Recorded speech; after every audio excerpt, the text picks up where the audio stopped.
Contact Entreprise vous présente Libreco.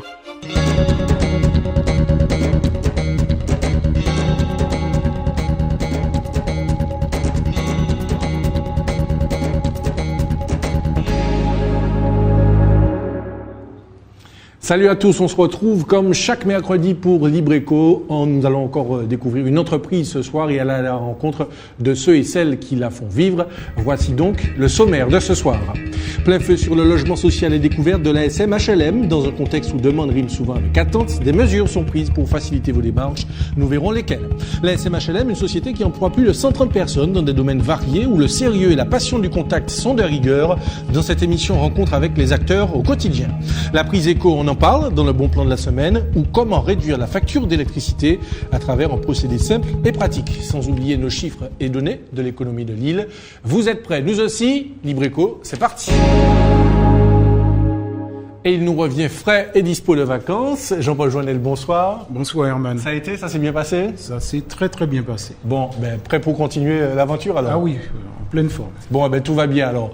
Ils sont 3 bailleurs sociaux dans l'île, mais ce soir nous nous intéressons à la Société martiniquaise d'habitation à loyer modéré. Peut-être occupez-vous l'un des 10 000 biens immobiliers de la SM HLM qui se consacre donc principalement au logement social. Alors justement, comment réduit-elle ses coûts pour proposer des loyers modérés? Voici l'enquête de Marion Bois, François Brigitte et Gaël Dufief. La Société martiniquaise HLM est un des 4 bailleurs sociaux de l'île. C'est une société privée, agréée pour recevoir des subventions de l'État. Elle fait donc du logement social, mais aussi, et c'est une spécificité, des établissements d'hébergement pour personnes âgées dépendantes. Nous sommes sur les pattes de Vaudrancourt à Ducos, de 60 chambres, livrées par la SM HLM.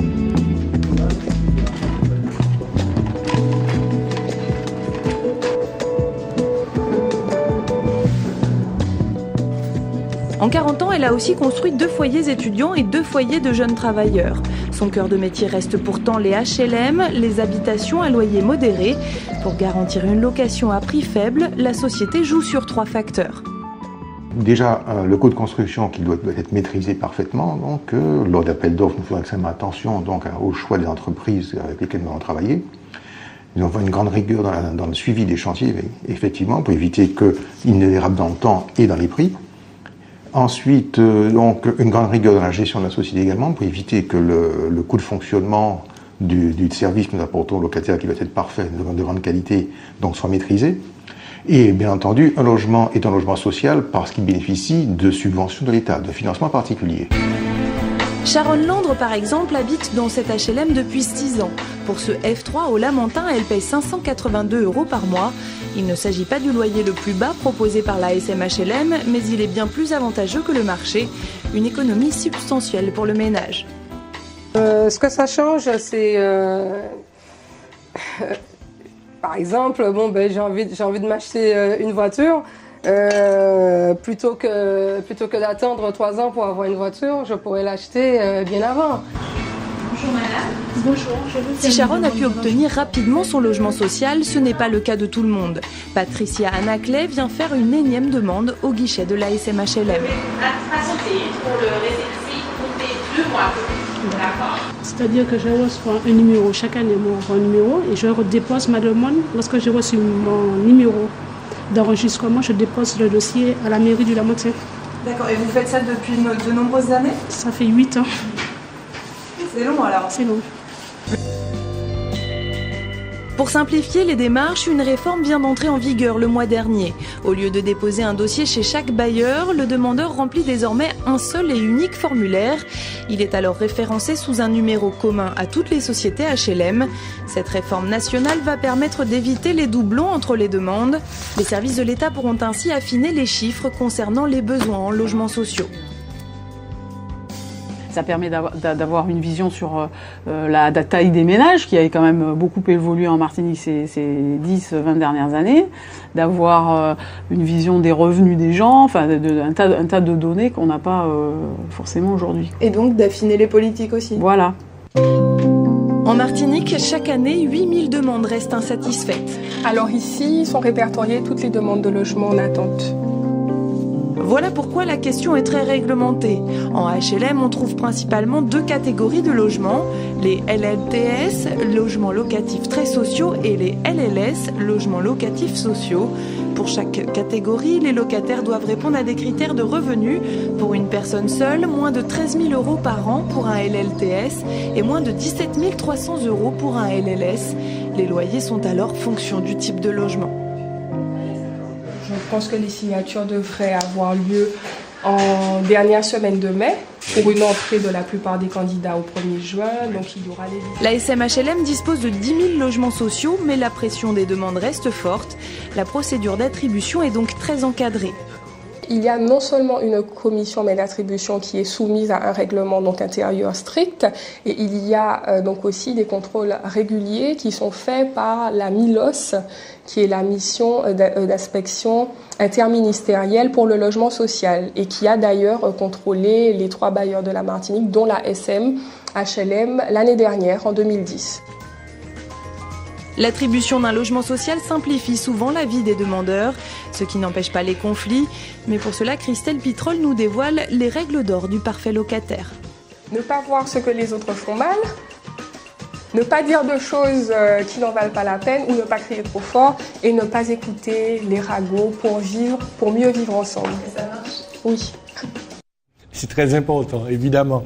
Monsieur Baudouin-Lafosse-Marais, bonsoir. Bonsoir, monsieur. Et merci d'être avec nous. Vous êtes le président du directoire de la SMHLM. Alors, d'emblée, pourquoi obtenir un logement social rime avec parcours du combattant ?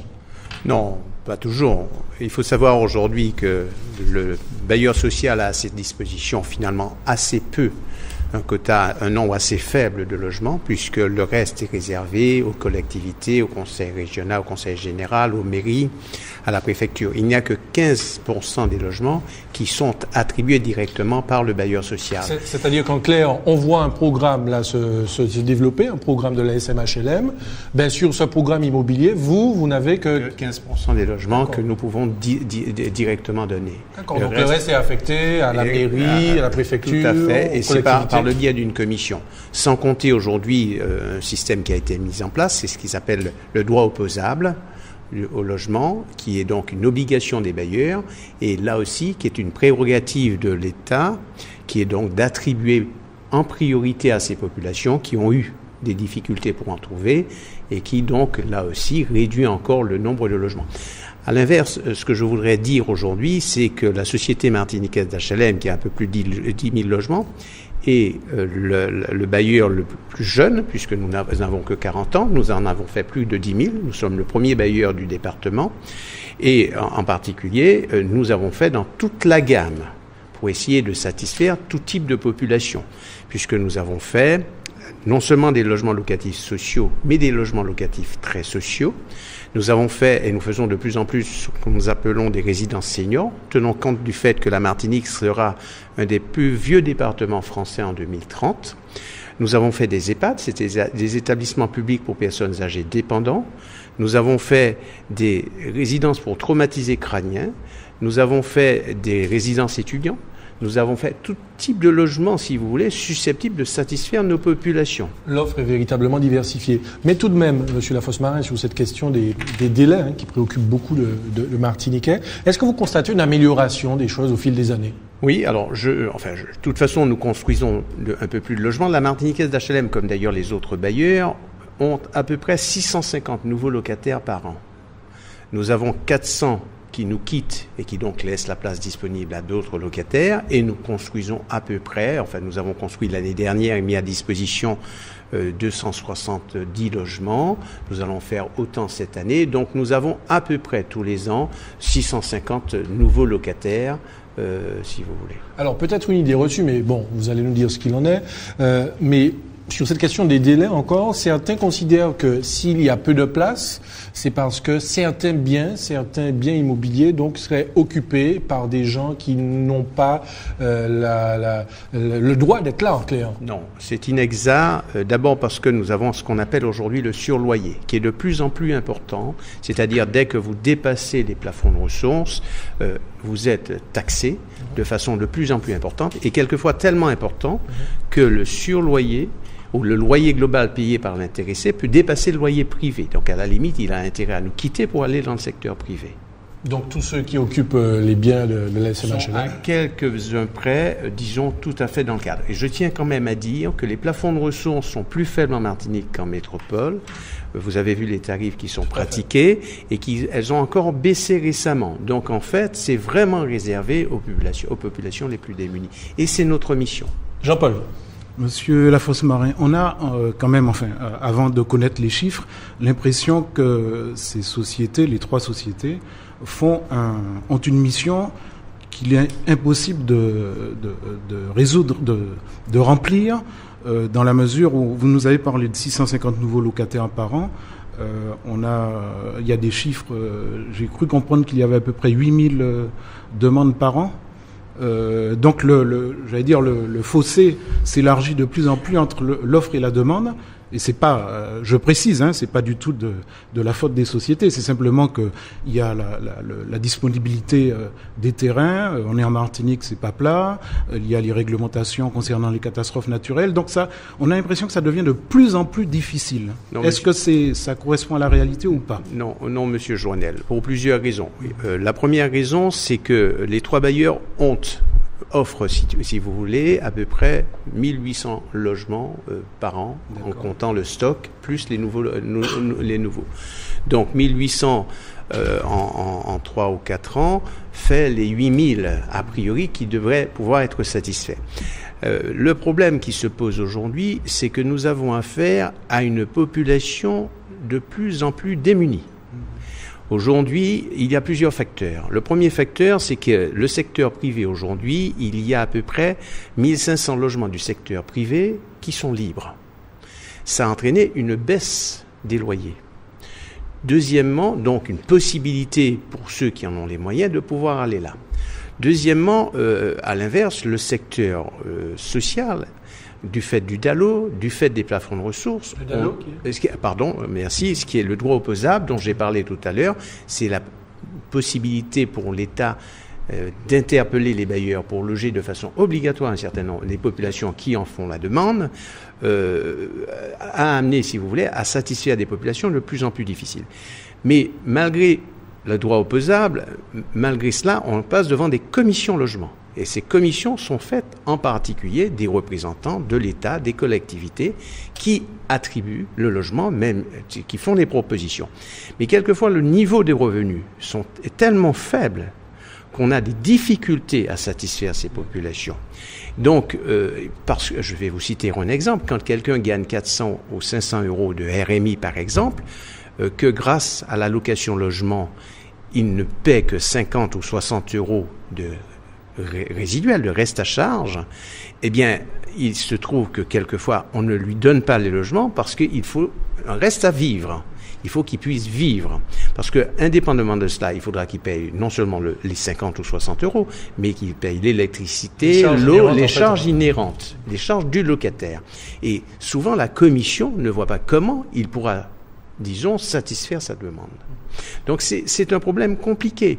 C'est la raison pour laquelle, Monsieur Roselli, nous devons impérativement construire pour avoir des loyers les plus faibles possibles. Si vous me posez des questions, je vais vous expliquer comment nous y arrivons. Alors oui, c'est vrai qu'on a beaucoup de questions, malheureusement on n'a pas beaucoup de temps ce soir, mais bon, c'est quand même intéressant qu'on aborde certaines thématiques. Oui, je vous passe la parole dans un instant, Jean-Paul, mais tout de même, est-ce que le locataire, ou en tout cas celui qui aspire à avoir un bien chez vous, a la possibilité de se retourner? Vous avez parlé de la commission DALO tout à l'heure. Est-ce qu'il existe un outil justement pour... D'abord, celui qui est logé chez nous n'est jamais abandonné. Nous avons un souci très fort de la clientèle, de nos locataires.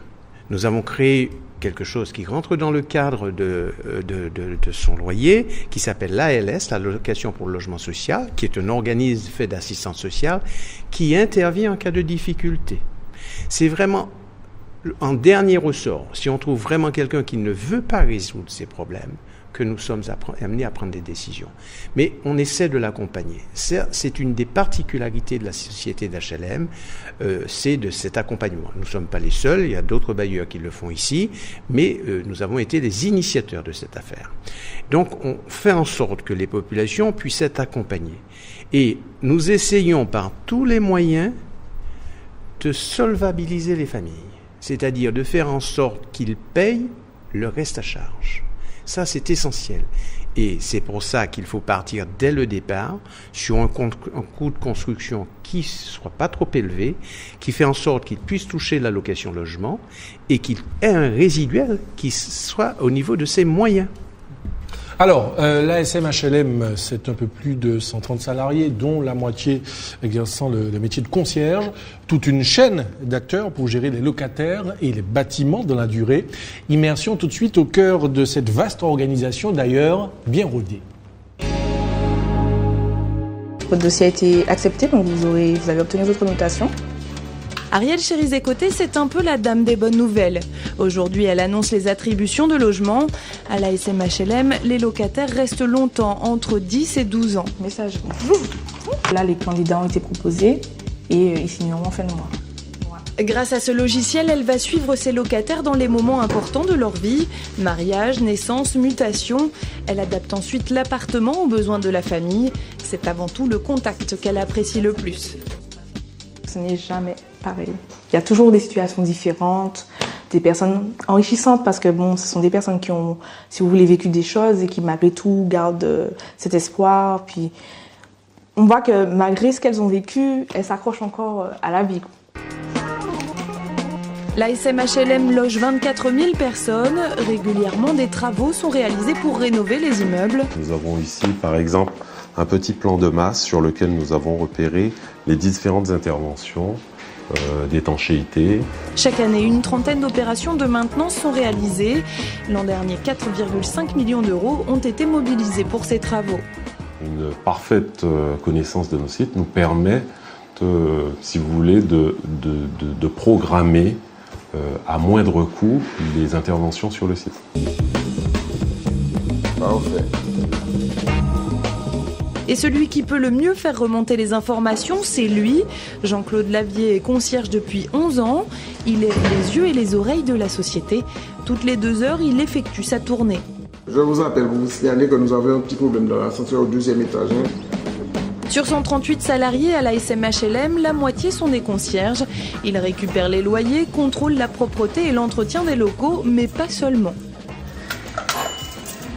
Bonjour madame. Ah, ça va? Jean-Claude visite régulièrement ses locataires. Une relation de confiance s'est instaurée. Alors, ça se passe bien chez toi? Ouais. Tu regardes la télé? Ouais, mais tu m'empêches d'avoir. Tu m'excuses. Vous connaissez tous vos locataires? Pas au cœur. Pas au cœur. Comme on dit, c'est moi qui les ai élevés. On pourra dire ça comme ça. Mais ça veut dire quoi? Tous les jours, vous passez un petit peu de temps avec eux? Oui. De temps en temps, oui, il faut, pour les rassurer quand même, ils sont en bonne main, ils sont bien protégés. Donc avec Monsieur Lavier, il n'y a pas de souci à se faire alors? Madame peut vous ça c'est vrai. Ah bon. Quand il n'est pas là, vraiment, dans vacances, on est malade. Être concierge, cela veut dire être attentionné et organisé. Il faut aussi ces petites astuces, comme savoir s'y retrouver avec un trousseau de 50 clés. Mais comme toutes les bonnes astuces, on ne la connaîtra pas. Bon, vous allez nous donner votre secret? Pas du tout, même pas à mes enfants. Ça, c'est mon secret à moi. Bon. Allez, gardez-le, votre secret. Vous avez bien raison, Monsieur Lavier. Alors, Monsieur Lafosse-Marin, ambiance conviviale, hein, on voit des agents de la SMHLM au plus près, aux côtés des locataires. Est-ce que ça se passe comme ça, tout le temps, honnêtement? Nous avons des collaborateurs remarquables, à tous les niveaux, et qui sont toujours très au service de la clientèle, très au service de nos clients. Même quand il faut aller chercher les loyers à la fin du mois? Ça se passe toujours très bien. Et nous avons un très très faible taux d'impayés à cause du service que nous avons à la clientèle. Ils savent le travail que nous faisons à tous les étages, à tous les niveaux, de haut en bas. Nous avons plus de 90 personnes seulement habilitées, enfin seulement pour la clientèle, entre les concierges, les inspecteurs. Et quand on dit les inspecteurs, ils inspectent l'état du patrimoine, etc., pour ne rien laisser passer. Alors, justement, excusez-moi, puisque vous parlez d'inspecteurs, avant de passer la parole à Jean-Paul, tout à l'heure, dans le précédent reportage, on a parlé du contrôle du logement social. Est-ce que vos services, tout ce que vous proposez comme prestation, est-ce que tout ça est contrôlé par une commission, une mission quelconque ? Si vous voulez, nous avons toute une hiérarchie, puisque l'ensemble de notre patrimoine, il y a 3 agences, 3 chefs d'agence qui sont, disons, aidés par des inspecteurs, par des gens qui sont des contrôleurs techniques, des agents techniques qui donc interviennent en cas de difficulté. Et nous avons bien évidemment, nous travaillons avec plus de 70 artisans pour intervenir au quotidien. Et la plupart d'entre eux sont, j'allais dire, corvéables à merci. C'est-à-dire, on les contacte souvent samedi, dimanche. Enfin, je veux dire, beaucoup d'entre eux n'ont pas de temps pour eux. Et nous essayons bien sûr de régler, mais je dois dire aujourd'hui que l'effort de l'ensemble de ce personnel est remarquable, très à disposition des autres. Et disons, nous avons une politique claire qui est de dire, nous avons une population démunie, mais ils ont le droit d'être bien logés et d'avoir tous les services nécessaires. Voilà ce que nous faisons. C'est évident. Jean-Paul. Oui, Monsieur Baudon-Lafosse-Marin, pardon. On va parler un peu nerf de la guerre et la manière dont l'État finance ou ne finance pas d'ailleurs la production de logements. De manière historique, on avait ce qu'on appelait la ligne budgétaire unique, donc une ligne budgétaire de l'État qui était répartie entre les territoires entre les départements. Pour financer cela, on a vécu une espèce de révolution puisqu'on a essayé de remplacer ça un petit peu par de la défiscalisation qui devait s'appliquer au logement social. Au moment où l'idée a été avancée, il y avait beaucoup de scepticisme, j'allais dire, sur tous les bancs des 2 assemblées. Est-ce que ça a évolué ? Comment ça se passe ? Comment vous appréciez cette situation maintenant ? Pour réduire nos loyers, nous avons bien sûr les subventions de l'État, les subventions des collectivités qui sont encore attribuées pour les logements locatifs très sociaux et pour les logements locatifs sociaux, qui permettent d'obtenir, par exemple, si encore le coût de construction n'est pas trop élevé, c'est-à-dire entre 1 300 et 1 400 euros, la société martiniquaise d'HLM, qui a les loyers les plus faibles de France. Nous avons aujourd'hui des loyers moyens qui sont à 330 euros. L'AL moyen, l'allocation logement, est de 220 euros et le résiduel moyen de 110 euros. Il faut le savoir, pour pratiquement 68% de notre population, c'est-à-dire sur les 10 000 locataires. Et donc, nous avons vraiment un effort Mais il faut savoir que nous avons des personnes qui ont des F4, avec ce que vous avez vu, avec des loyers, enfin, ce qu'ils payent eux-mêmes, de 60 euros simplement. Et autour de ça, nous avons bien d'autres services. Nous avons l'ALS, nous avons bien sûr les entretiens des espaces verts, tout ça dans le cadre du loyer. Alors, ce que je veux vous confirmer, c'est que nous faisons tout pour arriver à cela, pour faire en sorte qu'ils puissent obtenir, c'est-à-dire une baisse des loyers. Nous cherchons des prêts. Les entreprises, par le biais du 1%, interviennent, puisque le 1%, ils prêtent à 1,5%, alors que nous avons accès à des prêts donc de la Caisse des dépôts à plus de 3%, c'est pas négligeable, un écart de 1,5%. Ça permet de faire tomber les loyers et d'avoir des loyers à la société martiniquaise d'HLM, compte tenu de tout ce que j'ai décliné, des loyers qui varient entre 3,15 € et 3,50 € pour les logements locatifs sociaux au mètre carré, entre 4,15 € et 4,50 € pour le logement locatif, très social, pardon, dans le premier cas, le locatif social, et le PLS, c'est la gamme supérieure, la gamme intermédiaire, qui n'obtient pas de subvention. Nous faisons de la défiscalisation. Alors, et nous obtenons, je termine, des loyers inférieurs à 6,80 €. Et c'est en cours, et c'est en train de se faire, puisque les derniers décrets sont sortis récemment. Nous avons des programmes qui sont lancés et qu'on va mixer. Parce qu'il faut retenir une chose qui est importante. Nous avons des logements. C'est le prix qui est social. C'est pas le logement qui est social. Notre logement vaut bien n'importe quel logement du secteur privé. Et d'ailleurs, les assurances l'ont confirmé lors des derniers cycles. Alors, je m'aperçois à quel point nous avons des choses à dire. Il faudrait presque une spéciale sur le logement social. Monsieur Lafosse-Marin, on va s'écarter quelques minutes donc de la SMHLM pour aborder notre thématique de la semaine, le chiffre de la semaine. Jean-Paul, 17 187. Oui, 17 187, eh ben, c'est le nombre d'agents des collectivités territoriales qui existaient en Martinique en 2008. Pourquoi 2008 ? Parce que c'est la dernière enquête qui est disponible. Elle a d'ailleurs été publiée le mois dernier, en avril, donc c'est tout récent, même si les chiffres donnent l'impression qu'ils sont anciens. Alors c'est tout à fait intéressant parce qu'on a une mine de renseignements. Il faut rappeler quand même que 14% des salariés du département sont des agents de la fonction publique territoriale, contre 8% dans l'Hexagone. Alors, comment tout cela se répartit entre les mairies, les communautés d'agglomération, le conseil régional et le conseil général ? Alors, il y a à peu près 660... Il y avait, on est en 2008, il y avait 678 agents qui travaillaient dans un organisme régional. C'est 4% de l'effectif total de la fonction publique territoriale. Mais ce chiffre avait beaucoup augmenté entre 2006 et 2008, plus 83%. La part la plus importante de ces agents, vous vous en doutez, ce sont les communes. Là, c'est 66%. Et puis, il y a également, et ça c'est le phénomène un peu nouveau, 1882 agents qui travaillent dans les organismes intercommunaux, les 3 organismes intercommunaux qui se partagent la Martinique. Et puis, les organismes départementaux, c'est-à-dire le Conseil général et ses satellites, qui employaient à l'époque un salarié, un agent territorial sur 6. Et je crois que les femmes sont plus importantes que les... Alors là, c'est très clair. En 2008, 60% des agents des collectivités territoriales étaient des femmes. Alors, quelle est la répartition entre les titulaires et les non-titulaires ? Alors, la moitié des agents territoriaux sont des fonctionnaires, étaient, dois-je dire, des fonctionnaires titulaires ou stagiaires. Alors, il faut signaler quand même que c'est moins qu'en Guadeloupe, 82%, moins qu'en Guyane, 62%, et moins également que dans l'Hexagone, 72%. Alors, on dit souvent que nos collectivités ont plus d'agents que celles de l'Hexagone, est-ce vrai ? C'est vrai, en tout cas, pour les communes.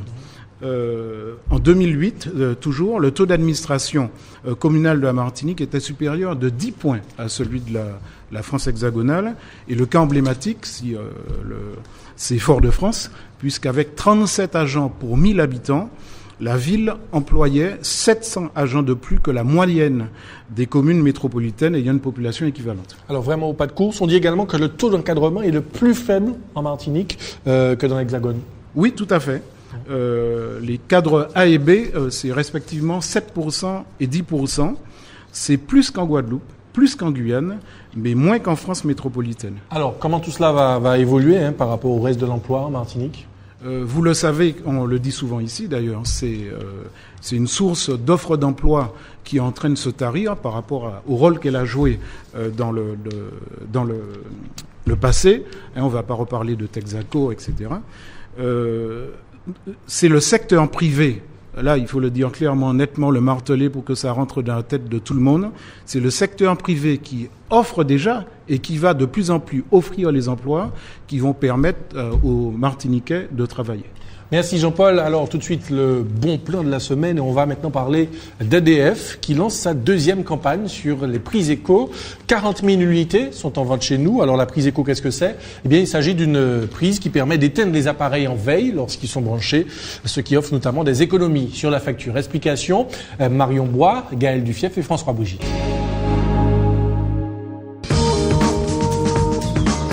Eline Ogig a depuis 8 mois une prise éco dans son salon. Il y a branché ses équipements Hi-Fi. La prise va permettre d'éteindre automatiquement les appareils restés en veille. Maintenant, je dois m'en aller. J'éteins la télé et je ne m'occupe plus de rien. La prise détecte la mise en veille de la télévision. Au bout d'1 minute, elle va éteindre le poste. Une préoccupation en moins pour Elie. La télé n'est plus en veille, d'où une économie d'énergie. Et puis aussi pour le portefeuille. Alors, pour le portefeuille, ça donne quoi ? Eh bien, je n'ai pas encore constaté, mais j'attendrai la fin de l'année. Il paraît qu'on gagne environ 50 € sur la facture globale annuelle. Les appareils en veille représentent en Martinique 1,3% de la consommation électrique totale. Si tous les foyers s'équipaient en prise éco, on pourrait rejeter 14 000 tonnes de CO2 en moins chaque année. EDF a donc lancé sa deuxième campagne sur les prises éco. Salut Patrick. On se fait un petit point. Surtout qu'il faut qu'on regarde avec les animatrices où est-ce qu'on rajoute des points d'animation le week-end.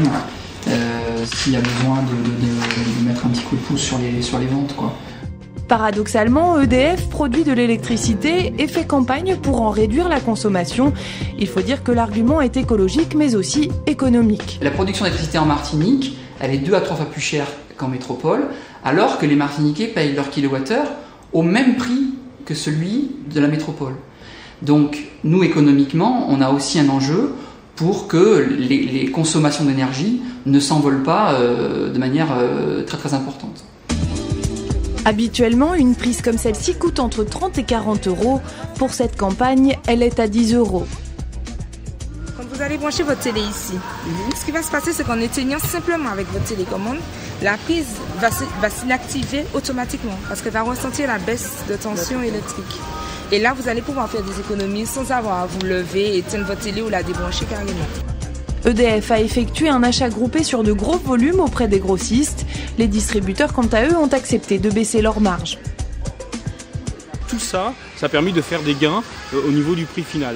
Et nous avons fait en sorte que les économies dégagées au niveau de la consommation nous évitent d'acheter du fioul pour le produire. Et bien cette enveloppe économique est réinjectée dans des opérations comme celle-ci.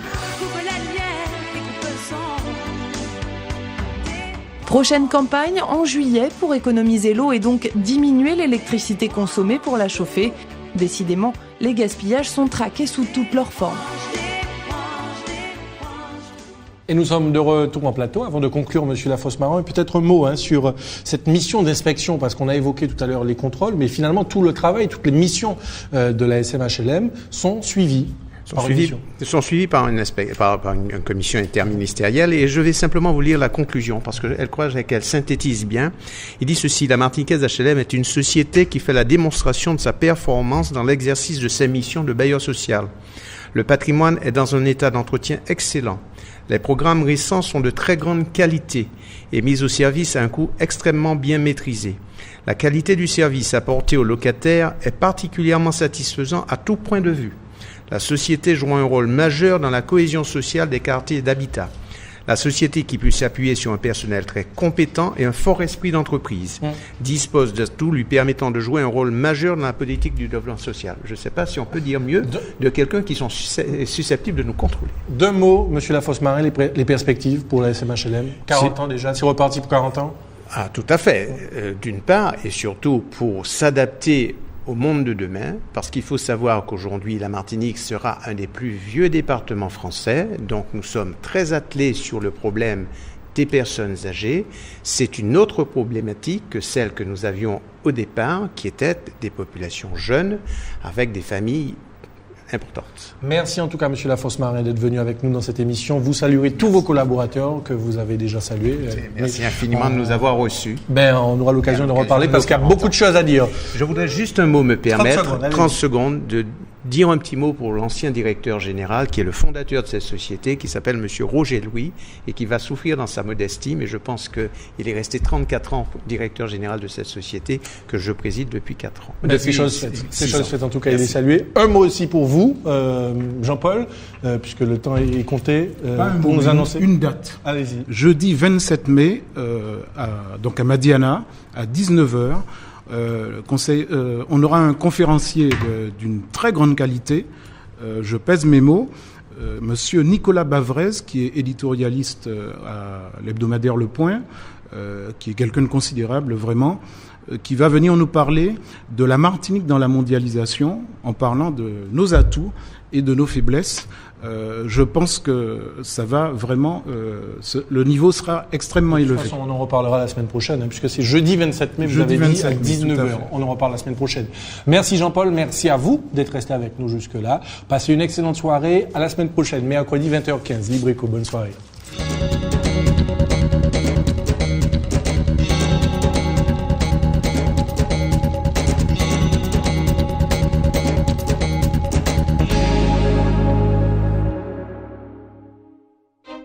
Contact Entreprise vous a présenté Libreco.